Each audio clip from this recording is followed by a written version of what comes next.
પાવમાં બટેટું છે જોવા તમે જોરદાર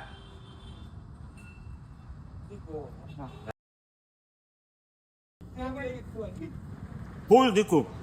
અરે હા ભાઈ, તીખું તો તીખું, તીખાના શોખીન. આજે અમે ભાવનગર પહોંચી ગયા ને બટેટા તીખા ન ખાય એવું તો બને જ નહીં ભાઈ. યુનિસભાઈ બટેટાવાળાની ઓલે પહોંચી ગયા અને પહેલાં તો પાવનો એનો સ્પેશિયલ ઓર્ડર આપ્યો.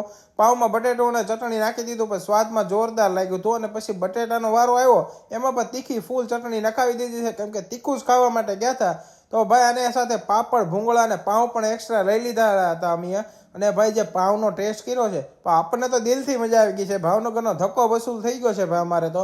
અને સાથે પછી યાર બટેટા ભૂંગળા જે ટ્રાય કર્યા છે મેં, તીખા એટલે તીખા જ કરાવેલા હતા, એટલે બહુ મજા આવી ગઈ. પછી લાસ્ટમાં થોડી ગળી કેક ખાવી પડી, પણ મોજ આવી ગઈ છે ભાઈ. એકવાર તમે જો ભાવનગર જાઓ ને તો એકવાર આ ટ્રાય કરજો.